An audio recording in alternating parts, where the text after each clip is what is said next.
Thank you everyone for joining us. Welcome to the latest Duke media briefing on the COVID-19 pandemic. I'm Greg Phillips with Duke Communications. Researchers at the 𝐓𝐡𝐞 𝐏𝐚𝐬 Vaccine Institute have created a vaccine that in animal testing has shown the potential to protect against all forms of coronavirus. Last week, Dr. Anthony Fauci, director of the National Institutes of Allergy and Infectious Disease and White House senior advisor on the pandemic, called the new research potentially exciting and an important proof of concept. With us today to discuss the new vaccine is Dr. Bart Haynes. He is a professor of medicine and immunology at the Duke School of Medicine and director of the 𝐓𝐡𝐞 𝐏𝐚𝐬 Vaccine Institute. Also joining us is Kevin Saunders. He is an associate professor of surgery at Duke and director of research at the Vaccine Institute, and he was the lead author on the new research, which was published last week. Okay, Professor Saunders, we'd like to start with you. Can you just tell us about this new vaccine and how it's able to be effective against multiple forms of coronavirus? Sure. So what this vaccine does is it takes a small part of the virus, the part of the virus that actually attaches to cells, and it presents multiple copies of that to the immune system. That allows the immune system to focus a response against that part of the virus, preventing the virus from being able to attach to cells and hopefully preventing subsequent infection. And what we found in this study was that we got antibodies. These are the parts of your immune system that can attach to viruses and prevent infection. We got that part of the immune system stimulated such that it was able to bind to not only SARS-CoV-2, but also to coronaviruses that circulate in animals. And so we had animal viruses from pangolin, from bats, and as well we looked at SARS-CoV-1. And we found that this vaccine, the vaccine elicited response, was capable of reacting with each of those different coronaviruses. We believe it was able to do so by interacting with the conserved site. So what that means is that your immune system basically targets a site that's present on each of these different types of coronaviruses. And by targeting a conserved site, you can generate a broadly reactive or a broad response that's capable of reacting with multiple different coronaviruses. And so it's basically a strategy of focusing the immune response, hopefully against conserved sites that would be represented on multiple different viruses. Absolutely, thank you. Certainly lots to dig into there. Dr. Haynes, I'd like to move on to you. And if you could put this in a little bit of context and tell us what previous discoveries kind of set the table for the development of this new vaccine. Sure. So we've worked for the past almost 20 years now, and certainly 15 years, in a program called the Center for HIV/AIDS Vaccine Immunology, funded by the NIH, to develop an HIV vaccine. And what Dr. Saunders and I did last November, in December of actually 2 years ago now, in 2019, was publish a paper in the magazine Science on a breakthrough in HIV vaccine development, where we were able to start off some very difficult broadly neutralizing antibody lineages and animal models with the same kind of technology and same kind of vaccine designs that we've used for this particular vaccine. And so when the epidemic broke in early 2020 in the United States, we asked, what could we do that would help the Operation Warp Speed and the already 5 or 6 vaccine developers that the government was funding? Now, we knew that the SARS-CoV-2 virus is an RNA virus. That means that's the kind of genetic material it uses. And it's the same kind of genetic material that the HIV virus uses. And the HIV virus is one of the most rapidly evolving life forms that we know, because RNA viruses tend to make mistakes as they replicate. And we knew that the SARS-CoV-2 virus would also develop mutants that would escape our immune system as the immune system made antibodies against it. Now, we knew also that from other coronaviruses, it's not going to mutate quite as fast.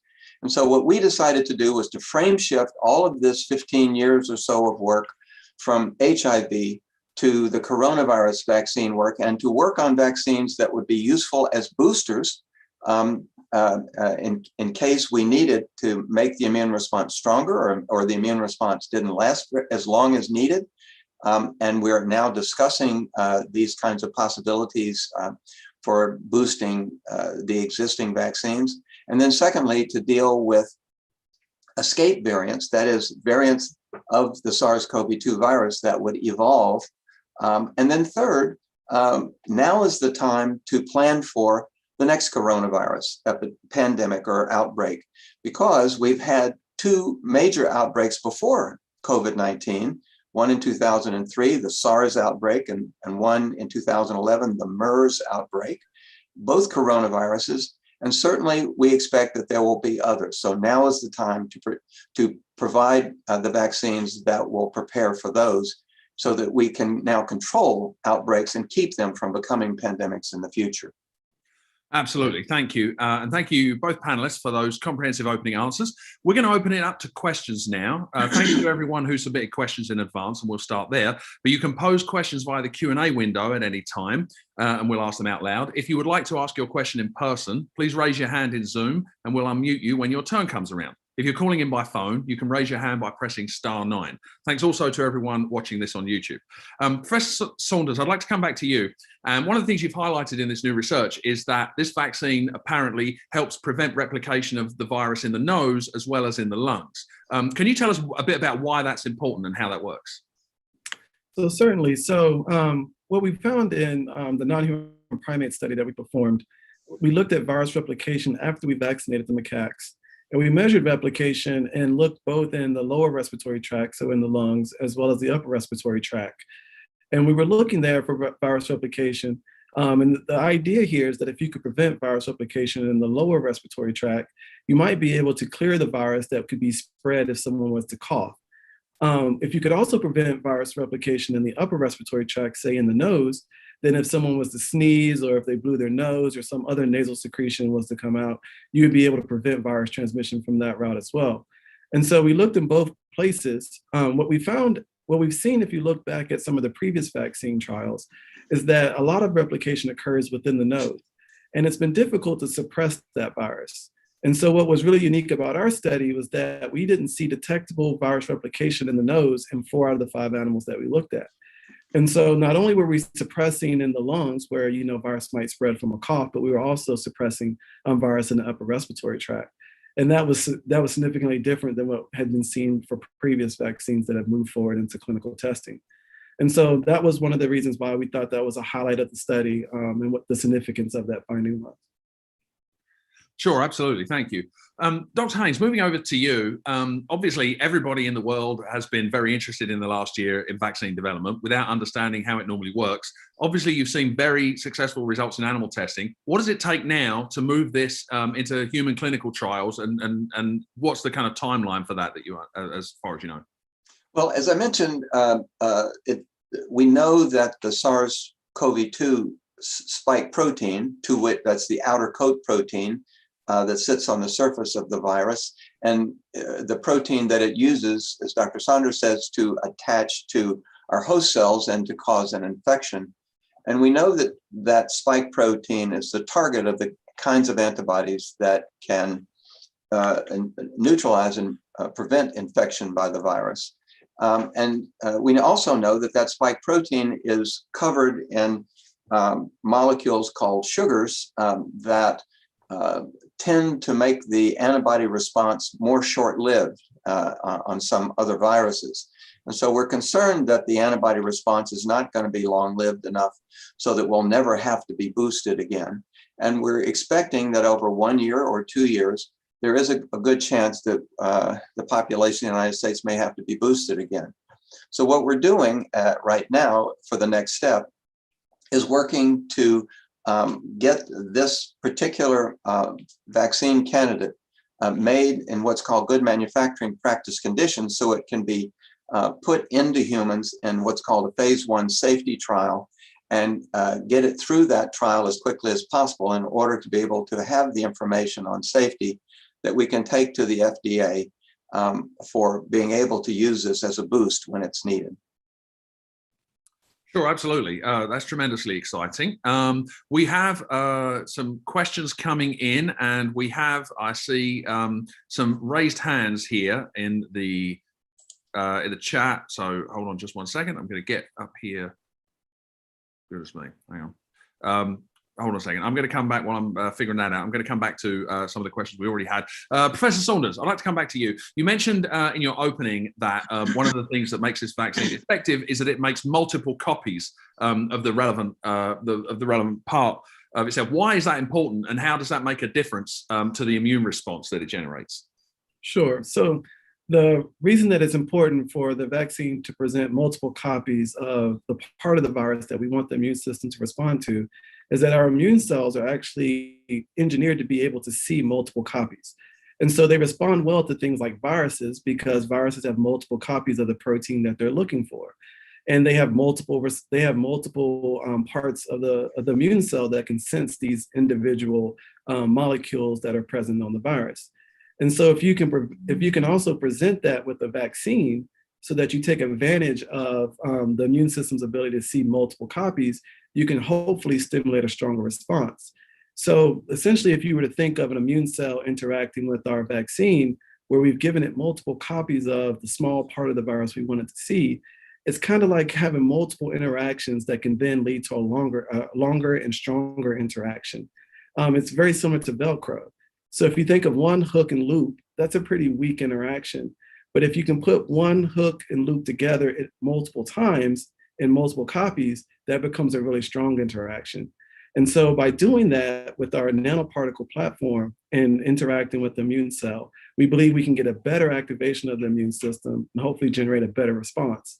And that's what we've seen so far with our HIV vaccine research.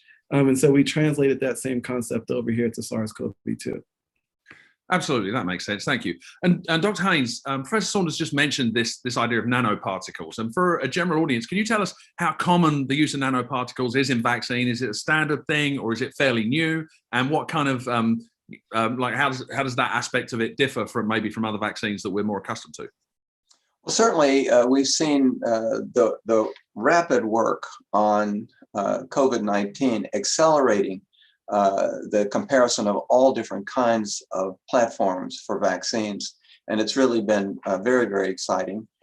Certainly what we found is over the last 4 years, when we've compared single particles to particles that have 3 components to nanoparticles that have anywhere between 8 to 20, and others in the field have had up to 60 pieces of the HIV envelope on a nanoparticle, that the nanoparticles in general, particularly for starting off the immune response, really perform much better. One of the vaccines that has been licensed using nanoparticles actually there's several that have been licensed using nanoparticles, and so we'll just leave it at that. Sure, absolutely. And as a follow-up to that, one of the questions that we've had coming in advance, given the nanoparticle formulation, will that require any kind of particular kind of special storage requirements, as we've seen with some of the vaccines that have come out for SARS-CoV-2 so far? No, it's just it's a protein, and it will be formulated with what's called an adjuvant. And the adjuvant is in a common solution. And it should be very stable in the refrigerator for a good period of time, and it will not require unusual deep freezing as some of the other vaccines have. Gotcha, absolutely, thank you. We have a hand raised in the chat. So Ivan, we've gone ahead and unmuted you. Please go ahead and ask your question. Terrific. This is Ivan Semenek with the Globe and Mail in Canada. Two-part question. One is, Dr. Saunders mentioned that the vaccine is targeting a conserved area of the coronaviruses. I'm just wondering if you know what part of the virus is being targeted or where it's being effective. And secondly, because you're seeing kind of some effectiveness against different kinds of coronaviruses, of course, I'm curious how you would do a clinical trial. How would you design a clinical trial, especially for viruses that are not yet present in the human population, to actually put this idea to the test? Sure. So I'll start with the first question. So the first question really is how, what epitopes or which sites on the RBD receptor binding domain of SARS-CoV-2 is being targeted. And so what we've done is we've taken, you can think of the SARS-CoV-2 attachment protein as the full-length spike protein. And the full-length spike protein is what the Moderna vaccine and the Pfizer vaccine currently use. Part of that protein is just a small piece at the top of it that interacts with the actual target cell that the virus wants to infect. And it does that by binding to another component on the host cell. So what we did is we took just that component of the spike protein and used that as our vaccine component from the virus. On that small piece of the virus, the receptor binding domain, there's some sites that are targeted by antibodies that can only that are only effective against SARS-CoV-2. We also know that there's other sites on that same part of the virus, the receptor binding domain, that can be targeted by antibodies that can lead to cross-reactive or broad reactivity. And so one of the ways that you can measure whether or not the vaccine is generating antibodies to both of those sites is basically to look at whether or not you can compete with antibodies binding to that site. So what we've done in the study is actually used competition to show that the antibody response generated by the vaccine is binding at sites not only targeted by antibodies that specifically work against SARS-CoV-2, but it's also targeting sites that are broadly reactive sites that are conserved across multiple different coronaviruses. So it's the generation of this, this multi-component response that gives you activity not only against SARS-CoV-2, but also activity against other coronaviruses. To test that in a clinical trial, so if you wanted to test cross-reactivity in a clinical trial, we would do that very similar to what we've done in a preclinical trial. What you do there is you vaccinate, and then we basically map which epitopes are being targeted or which sites on the RBD are being targeted by the immune response in the vaccinated humans. We also have built into the study design to look at neutralization of not just SARS-CoV-2, but can the immune response prevent infection by other viruses that use the same receptor as SARS-CoV-2? And so these are the animal viruses that are circulating currently in bats that we know have the ability to infect human cells. And so those are really our targets right now, because we know that really the origins of SARS-CoV and SARS-CoV-2 appear to be viruses that circulated in bats. So we're worried about those types of viruses being able to jump over to humans where there's no prior immunity and causing the next outbreak or the next pandemic. So what you could do really easily is just take the serum that you get from a vaccinated human and just test whether or not it can inhibit the animal viruses from being able to infect new cells. Got it. Thank you. Thank you. And if I may, because I want to make sure that I'm grasping this, and tell me if this is an oversimplification. Is it essentially that the part of the protein of the virus that you're targeting just happens to be a genetic sequence that is common to all of the coronaviruses you know about, and that's why it's effective against all, because that thing that you're able to attack is the same in all coronaviruses, or do I have that quite wrong? Well, it's not just, go ahead, Kev. I was gonna say it's not all coronaviruses. So I think that's the first thing to make sure that we correct that it's not all coronaviruses. We tested a subset of them, and we saw responses against a subset of them. We can't speak to all of them. Go ahead, Bart, I think, for the other parts of the question. Well, you were handling it great. Their coronaviruses come in various groups: alpha, beta, gamma, and delta. And the last two epidemics before COVID-19 were from beta coronaviruses, and a number of the bat viruses are beta coronaviruses. Within beta coronaviruses, there are a couple of types. This is for one particular type of group called group 2B, as in boy, coronaviruses, and it's the same type that's caused the other two pandemics, or beta coronaviruses. Now, within that, the MERS is a bit different. And so what we're working on now is a vaccine that will hit MERS. This current vaccine doesn't hit those types of viruses. That's a type of beta coronavirus that's different. The other thing that we're working on are now using the platform to induce antibodies that will hit the cold viruses, because that cause 30% of common colds that are coronaviruses. This particular vaccine doesn't currently hit those as well. So right now we're targeting the kinds of viruses that caused the original outbreak, SARS and SARS-CoV-2. Sure, that makes sense. And thank you both very much for clarifying that. And Dr. Haynes, I'd like to start with you. As we mentioned earlier, people are obviously excited about this idea, and we've seen accelerated development of vaccines that have come onto the market for COVID-2 already. One of the things I'm curious about is, obviously we don't know how human trials will go with this vaccine, but can you speak to how the vaccines that are on the market right now for SARS-CoV-2, whether the results in humans were similar to the results in animals, or whether there's a chance that they could be completely different?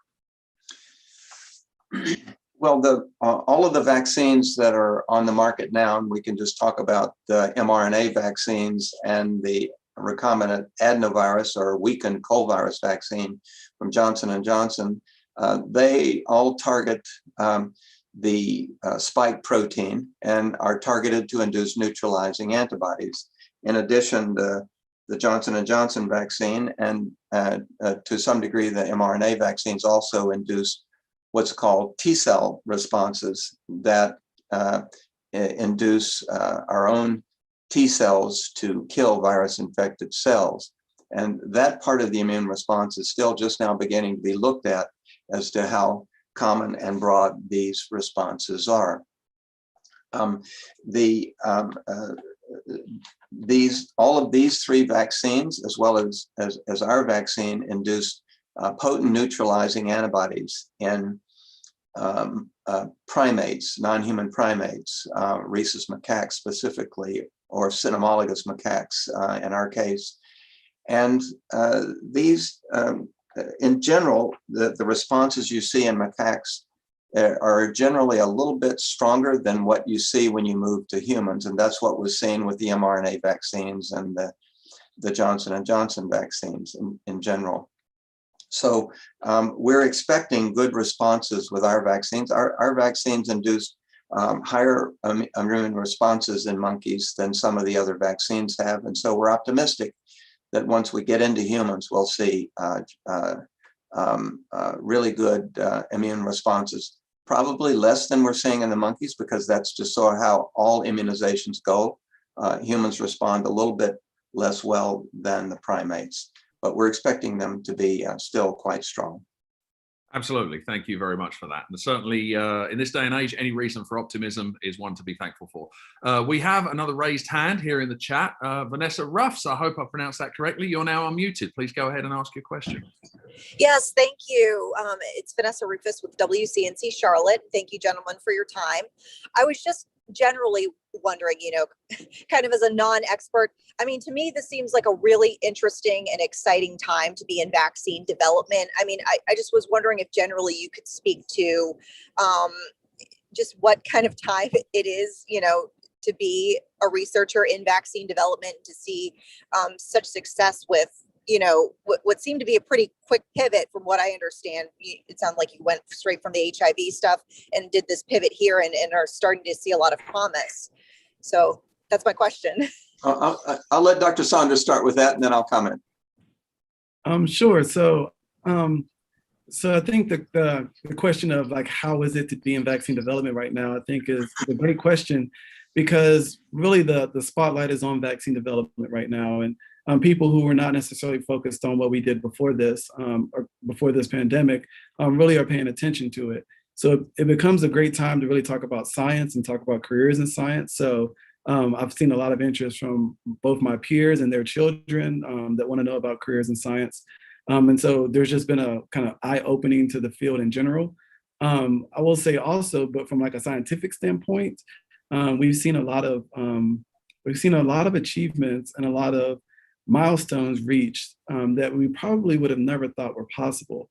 To be able to move a vaccine so quickly through phase 1 and phase 2 and phase 3 testing and make it into emergency use over the short period of time that it took for the Pfizer and Moderna vaccines to do so was something that is just unprecedented. And to be able to make that many doses that quickly is also is very unprecedented. And so I think, there's been some advances in technology and some advances in how the clinical trials were conducted that have really changed the way the vaccine development field has moved. So I think both from just an exposure to STEM into vaccines and vaccine development as a pathway forward for career development, as well as just the progress that's been made in the field has been tremendous. I'll turn it over to you, Bart. Yeah, this has been an incredibly exciting time. This is what we do. We have on site here at Duke a building called the Regional Biocontainment Lab that was built by the National Institutes of Health. It's one of 13 such regional biocontainment laboratories where this kind of research called Biosafety Laboratory, or BSL-3, can be done, and people can work with such an organism like the SARS-CoV-2 virus completely safely.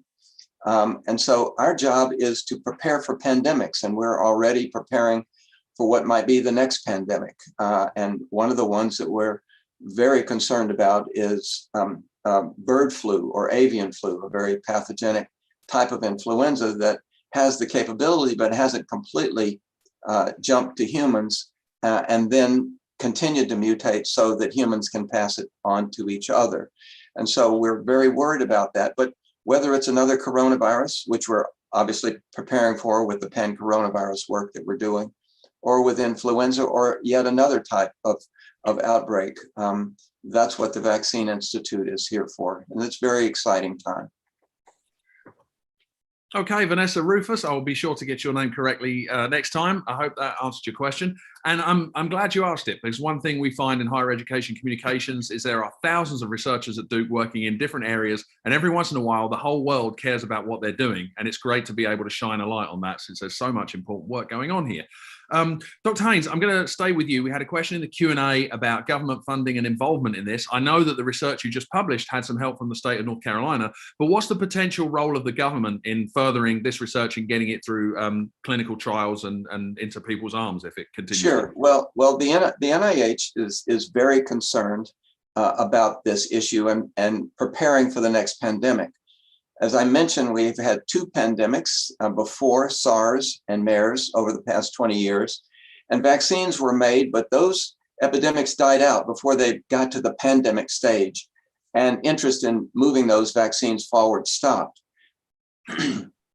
I think we've all learned now with this particular pandemic that now is the time to prepare for the next one, so that we can have vaccines on the shelf, or vaccines that can be developed extremely rapidly and deployed very rapidly in partnership with state, local, and international governments in order to wall off, if you will, a vaccine, a pandemic, a coronavirus outbreak somewhere in the world, and to limit it from becoming a pandemic. So the NIH has put forth a request, what's called a request for proposals, for developing pan-coronavirus vaccines. We've responded to that. They also have ways that one can apply to try to get funds to manufacture these kinds of vaccines for phase 1 trials, and we're planning on applying for those funds. And I think the federal government is very, very interested in moving this forward, as Dr. Fauci said. Absolutely, thank you. And hopefully that answered that question. We have, I believe, another hand raised in the chat. Simone McCarthy, you're unmuted. Please go ahead and ask your question. Thank you so much. Great to be here at this briefing. This is Simone McCarthy from the South China Morning Post over in Hong Kong.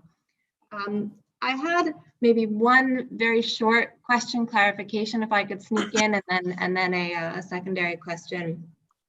And that first one is just that I noticed in the abstract for the paper, for the Nature paper, that it mentions that the work also provides, oh, I'm sorry, I had the line here, specifically about how this can show that demonstrate current mRNA vaccines may provide some protection from future zoonotic beta-CoVs. I was just wondering why mRNA specifically was singled out there as opposed to vaccines that are using some of the other platforms, if you wouldn't mind speaking to that. And then should I ask my second question here too? I'll just go ahead and roll them all into one if you don't mind. The second part of that is just that obviously we've seen what variants can do to the vaccines that have already so quickly been rolled out. And I think that there's certainly some, well, I guess what I'm trying to say here is just that, how confident are you that future CoVs would actually have this conserved area of the receptor binding domain? How much of is it a dream versus a reality that we really could have a pan-coronavirus vaccine? And I guess just to kind of bring that into our daily lives, what would that really mean if we were able to arm ourselves with such a tool? Thank you. It's a little late here, so I apologize if I'm rambling a bit. Okay. That's quite all right. Professor Saunders, would you like to tackle some of that? Sure. So let me see. So I think the first question was really related around why did we think that mRNA vaccines would have some efficacy against other forms of coronavirus other than SARS-CoV-2?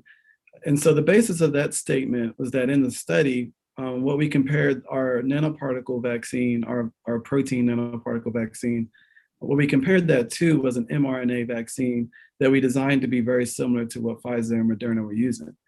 And we found that in that study, when we vaccinated non-human primates with mRNAs, that they had some level of antibody response against animal viruses as well as SARS-CoV-1.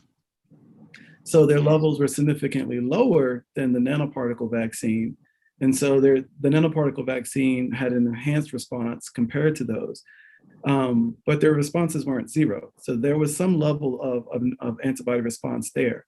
And so the optimism behind that statement is that perhaps the Pfizer and Moderna vaccines would be able to elicit some cross-reactivity in the immune response that they would generate currently in vaccinated humans. So that's why we singled those out, is just because that's what we compared the protein-based vaccine against. Got it. Thank you. Okay.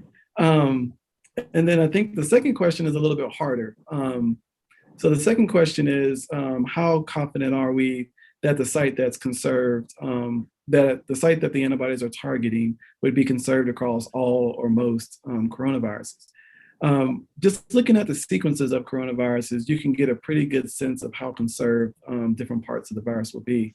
We know that once we move out of the certain groups within the beta coronaviruses, that the sequences are going to change and that the conservation is going to become limited. What we feel optimistic about is that the vaccine can work really well against beta coronaviruses, particularly the group of viruses that cause SARS-like, SARS-related or SARS-like infections. So I think that pool of coronaviruses we would expect to hit fairly potently. To be able to tackle the other coronaviruses that are similar to, say, MERS, for instance, we would need to do some modifications to our current vaccine platform. One of the things that we haven't really spoke a lot about is that the vaccine that we've made is really a platform where you can interchange and you can add in different forms of the SARS-CoV-2 part of the protein that you want to target. And so, as Bart mentioned in one of his answers, that really the next stage here is to start to modify the vaccine so that it broadens its coverage. And so right now we're really effective against the SARS-like viruses, but we can just make some small tweaks to it by interchanging some pieces that then will broaden it to be able to interact with the MERS-like viruses. And so I think, if we were to ask me, how realistic is it to cover the majority of coronaviruses out there, I would say that the platform is going to be what enables that.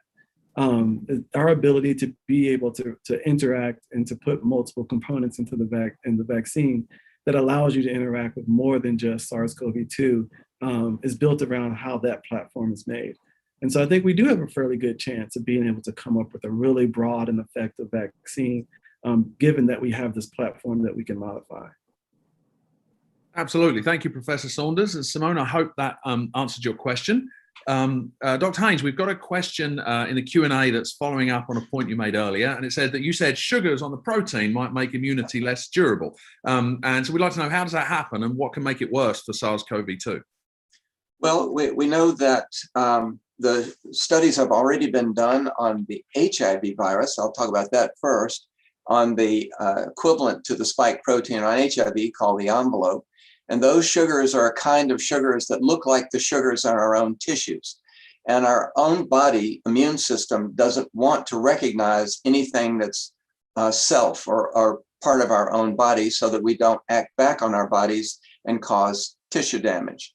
And studies have been done recently on the spike protein sugars. And those are a high percentage of those sugars are these exact same kinds of sugars that are present on the surface of the HIV envelope, and that these sugars also look like the sugars on many of our own host cells.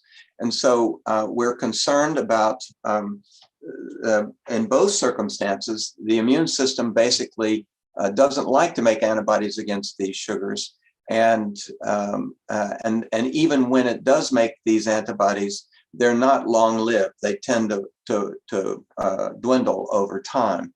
And so that's where it comes from, the sort of quote unquote lack of enthusiasm by our immune system to make responses to these particular sugars, and we're concerned that it may affect the enthusiasm for the immune system to make these antibodies to be long-lived. And so we want to plan for that if and when that becomes a problem. Absolutely, thank you. And also, Dr. Haynes, I'd like to stay with you. We've had another question involving something you mentioned earlier. You said that, in the most optimistic time frame, that whenever it is that people need boosters, this is something that could be a booster that that people could get. And the question we've had here is that if you've already had one of the current vaccines, the Pfizer and so on, when it's time for the booster to come around, the assumption then is that if this were ready and had been tested and approved, you could get this regardless of what vaccine you had beforehand, or would it make a difference? Well, we don't have data. I don't have data to answer that question. Those data are being generated by the companies that are making booster vaccines, either with the original design of the vaccine or based upon variants that we're particularly worried about, such as the so-called South African variant, which is more resistant to the current vaccines than some of the other variants, like the UK variant, which is quite sensitive to the vaccines. Now, the good news is that all the variants that are out there right now that are in the United States, if you have a high enough titer, it means a high enough level of neutralizing antibodies in the blood, the current vaccines are going to probably take care of them from the getting infected point of view. And even if you do get infected, the notion is they're going to protect against severe disease. So it's the new variants that might come up that we're really worried about that would even be more resistant. So the bottom line is that we're waiting to see. We're only 8 or 9 months into this vaccinated period of the pandemic, and we'll see how far the antibodies drift down. And the CDC is monitoring this very closely and will make recommendations about boosts. I just have no data about boosting one vaccine with another. What I can say is in other fields like HIV, we've been mixing and matching primes and boosts, first immunizations versus boosting immunizations with all different kinds. So there's a lot of information out there of priming with one type of vaccine or regimen, say a protein versus a DNA versus an RNA, and then boosting with another kind of vaccine. And so there's that kind of information that's out there. And these kinds of studies are being contemplated in what's called preclinical studies in animals now, or being done in preclinical studies now. We're actually involved in this, boosting the current mRNA vaccines with proteins, for example. And then I'm sure there will be some clinical trials very shortly on this. Sure, thank you very much. Professor Saunders, another question for you. We know that it seems like the pattern is that there is a new coronavirus-related animal to human issue that becomes big every 8 or 9 years or so. The hope here is that obviously this could be something that could help prevent that. But I'm wondering, obviously, the COVID-19 pandemic has been globally worse than some of the ones we've seen before. Is there something we can see there as a trend, or is it just a coincidence that that one was spread so much more widely and was so much worse globally than previous pandemics? Is it possible to see a trend there, or is that a mistake and it's just that each one is independent of anything that's come before and we shouldn't try to glean anything from that? So just to make sure I understand the question, are you asking what was unique about SARS-CoV-2 that allowed it to spread? Or are you asking, do I expect future coronavirus pandemics to spread just as quickly as SARS-CoV-2? Yeah, I guess close to the second question. I guess it's one of those things where should we expect pandemics to get worse, or is it just that every 8 or 9 years or so they happen, and the fact that maybe this one was worse than the last one doesn't mean that the next one will be even worse? You see what I mean? Okay. So yeah, I guess So I don't have any evidence that the next coronavirus pandemic would be the same or worse than SARS-CoV-2. I think hopefully, we would have monitoring in place to be able to quarantine and to hopefully control outbreaks a little bit better, so that they don't become pandemics. Given our current experience, hopefully there'll be some measures put in place that if there is an outbreak that occurs, that there's rapid testing that can come online, and some pandemic response that might be faster now given the history of SARS-CoV-2. So I'm hopeful that we'll have measures that would be able to prevent another pandemic. And while the vaccines and things of that nature and antibody therapeutics are being made and coming online, but I don't have any evidence that the virus is becoming easier to spread or more transmissible or more virulent in some form or fashion. I just don't have any data for that right now. Sure, absolutely. Thank you. And I apologize for the rather vague question. Dr. Haynes, I'd like to come back to you. We talked earlier about, the what's next, and I realize everything depends on how well human clinical trials could go. But do you have kind of any kind of time frame in mind for a best case scenario with assuming that funding falls into place and trials go well, that this could be something that is out and available, or is it simply just too soon to be able to speculate on that? Yeah, it's too soon. We're working hard to get the material made. The limiting factor is getting the material made in what's called good manufacturing practice conditions to make it safe for putting it into humans. And the bottom line is we're trying to get this made as soon as possible so it can have some kind of positive impact in the current pandemic, while we're waiting on figuring out if we're going to be able to use it as a booster and if a booster is going to be needed. So that involves the issue of following the variants and making sure that the variants are susceptible to the antibodies induced by this vaccine over time, and that when the vaccine is ready, that it will still be useful against the variants that are there, or does it need to be modified? Sure, absolutely. Thank you. I appreciate everybody's questions. It seems like we've got through most of them, so we're going to wrap up here shortly. But Professor Saunders, I wanted to come back to you. And we had that question about working in this field right now. And I'm curious for you, you've got this research out there. So is your next step furthering this vaccine that you've been working on, or is it for you back to the lab and seeing what other damage you can do to a COVID virus in another respect? What's the next step for you in the lab with this research or other research? Sure. So with this research, we're working now to understand the antibodies that came out of the vaccinated animals. And so we're looking now at the single antibody level to see exactly what sites on the virus are they targeting. We're comparing those to antibodies that came from infected humans. And so the infected human antibodies were our targets, and those were the types of antibodies that we wanted to generate with the vaccine. So we're currently now comparing, is the vaccine making those same type? Or are they making new types? We're also working on the vaccine itself to actually broaden it so that it can cover things like MERS and other, as Bart said, the cold viruses, and also working on making tweaks to the vaccine so that it may be more effective against certain variants that are circulating globally. And so the vaccine is what we're working on currently, as well as the antibodies that have come out of the previous studies that we've done. As you know, we're also really interested in HIV vaccines. So really, 75% of our portfolio in my research group is focused on HIV vaccine work. And so that's also something that's really big. And if you were to talk about the research portfolio as a whole, HIV vaccines is currently what we're pushing forward as fast as we can as well.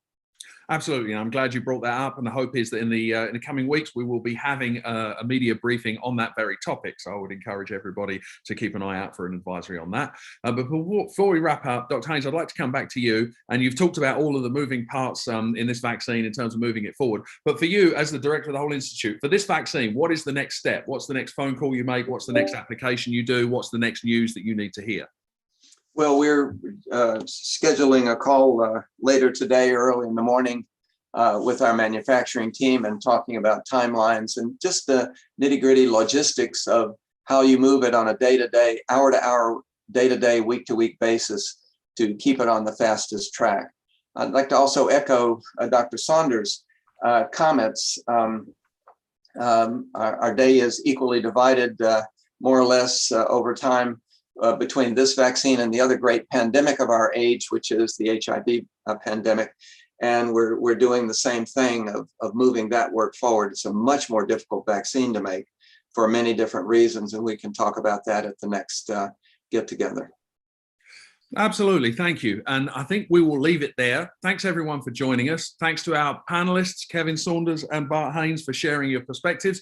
We have another briefing on Wednesday, which will turn to the topic of the environment and discuss electric vehicles and what's needed to get those used more widespread. If you would like to attend that event, please email dukenews@duke.edu, or if you're on YouTube, then please just like and subscribe. In the meantime, please stay well. And bear in mind that so much of this work towards getting viruses for COVID has come from the groundwork that's been done, as our panelists have said, over the last 15 and 20 years to deal with HIV and AIDS, which of course was a pandemic that some people couldn't even speak the name of in the 1980s. And yet people have been working on this thing for decades and continue to do so.